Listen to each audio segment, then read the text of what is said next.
would be all these skills involved in accessing, analyzing, evaluating, and creating media. But I am really assuming that all of you in this room have at least encountered this term at least once. Now, how did that happen? 2016 happened. These two guys happened. Right? Duterte and Trump happened. I think the national elections 2 years ago paved the way for the easier and faster mainstreaming of the media literacy advocacy, in particular the campaign against fake news. Journalists got hit by a lot of media bias accusations. Political trolling and propaganda increased exponentially. And of course, just recently, a couple of days ago, we see in the headlines the development of the trial of the decade or of the times.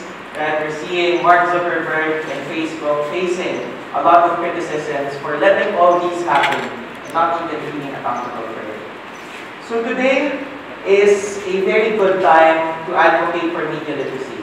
We're seeing a lot of developments, a lot of grassroots organic actions being done by people. Anyone can just simply call out an item online or a person to be fake, and it gets better scrutiny. It's not perfect, but it's a development. But my fear is this, that this current battle against fake news may be drawing a little too much attention on developing skills to decipher fact from fake or discern fact from fake, while sidelining a much, much bigger concern, that of the post-truth phenomenon. People today care less about objective facts and instead cling on to their personal beliefs. One research I found out, or I read about, even concluded that verifying information, disproving lies, do not solve the problem of fake news because people simply reject the facts that do not go well with their opinion. And this is why I think media literacy should not just teach about technical or analytical skills per se, but more importantly, it should teach about or discuss about our values and our beliefs.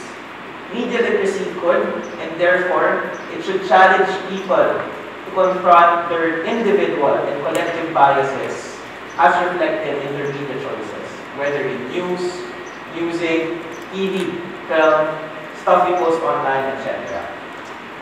For us Filipinos, what I think media literacy can do for us in particular is to help us create a culture of reflection instead of a culture of reaction.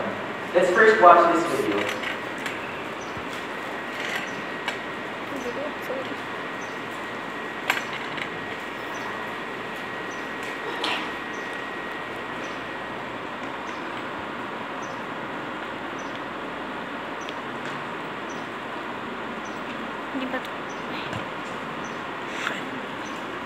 Anong gagawin?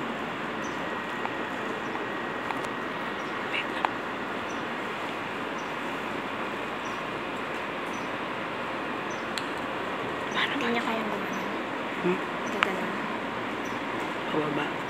Ito, dapat. Itong camera.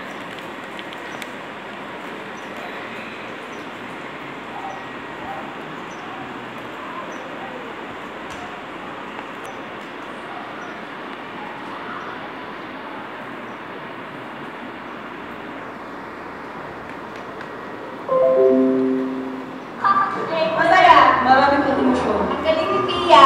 Ang galing ni Sarah. Meron ng perfect match ulit. Galing ni Darikato. Merong lesson talaga. Maging positive ka lang. Nakakinig! Perfect view! Okay, this is how I think most Pinoys appreciate movies. Ang ganda, masaya, nakakakilig, ang galing ng mga artista. No, I won't say that Filipino audiences are dumb. No? I won't also say that these audiences are passive. Obviously, they're not. Let's also not make this a case of taste. Because some people would simplistically say that the massa has poor or cheap taste. That's why our movies and TV shows are cheap and poor. Let us make this a case of literacy. The question is, how exactly do Filipinos process the films they watch? My answer is, it's reactive, not reflective. Reactions are typically emotion-driven. And since instantaneous, not much thought is put to it. Reactions also only see the superficial, what is obvious. So that's the acting, the catchy lines, the plot. Moreover, it does not mean to question or to criticize. Reactions occur post-event. On the contrary, what we need is to be reflective. We need to think deeply of films that we see, whether that's a Cathy Garcia Molina or a Lino Broca. We have to ask, and we have to do it before watching, while watching, and after watching. To be reflective also entails looking at history. And this one particular thing is what I think is one of the major difficulties of Filipinos. We tend to forget a lot, and we tend to disregard history, especially today in the post-truth era. We see less and less images of the atrocities of the martial law today in our media. Not a lot of mainstream movies and TV shows would dare to touch on the topic. Well, aside from the fact that it's not profitable, if you get too political in our mainstream films, it has some serious implications. Meanwhile, on social media, we see an endless supply of memes and videos and articles that spread what they call alternative facts. I don't know if you have encountered this one. This one is a post of our PCOO Undersecretary saying, naniniwala ba kayo na ang 1986 and sa people power ay isang produkto ng fake news? And lo and behold, 84% of her followers said yes. In light of this development, if we can call it as such, we need to go beyond the mere segregation of facts from fake. With a reflective mindset, we need to ponder and ask the larger questions. Where does this message come from? Who benefits from this? How does this affect you and the world beyond you? Only with this habit of critical reflection, this process of entry can we proceed to the last stage, what I believe to be the true great potential of media literacy, that which to transform our society. Coupled with action, critical reflection would result in praxis. And in the words of one of my most favorite philosopher teachers, Paulo Freire, the radical interaction between these two, reflection and action, leads to the transformation of the society. And in the process, the learner. Media literacy has this power.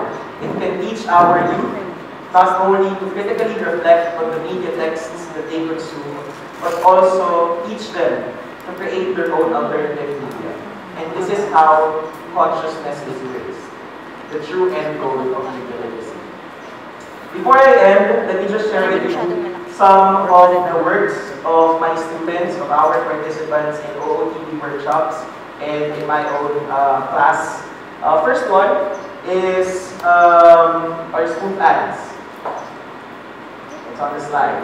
Spoof advertisements are recreations of advertisements. Basically, its aim is to show you the underlying messages. Yeah, this one. Underlying messages of an advertisement.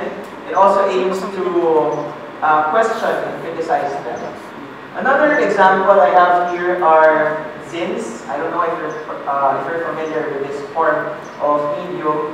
Last semester, I had my students create different forms of media from zines to short films to street art that feature alternative messages. So some of my students created zines about the LGBT struggle, about feminism, about poverty, about indigenous peoples, etc., etc.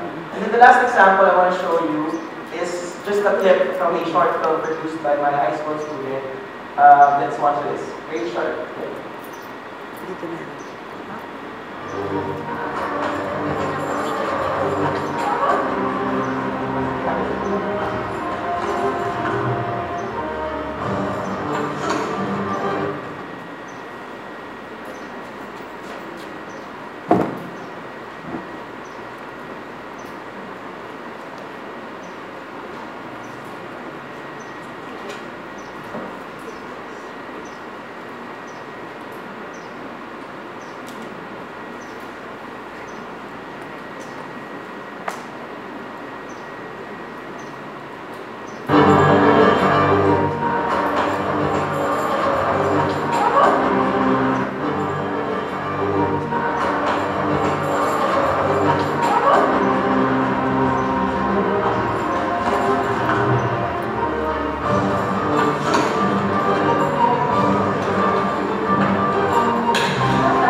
Yeah, my bag stolen by some middle-aged teen. Looked like Bruce Shrimp. I don't know.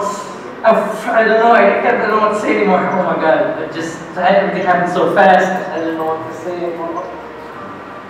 Oh my god! Thanks. Oh my god! Thanks a lot. Ano pangalan niyo, kuya?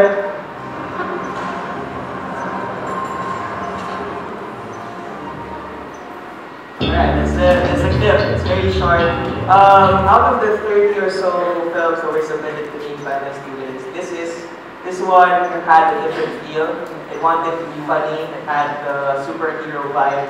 But again, I zoned in. I tell them that you do not just produce media for the sake of it, just for the grades or whatsoever.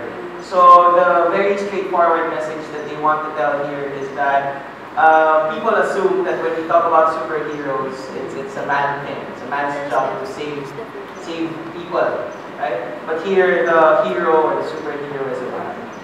So to end, as a media literacy educator and advocate, I am driven by the optimism demanded by transformative education. Seeing my students and our participants in Out of the Box critically engage with media texts and seeing them create their own alternative media makes me hopeful of a world beyond my classroom where justice is served, where love wins, and where truth reigns supreme. Thank you very much. Good afternoon.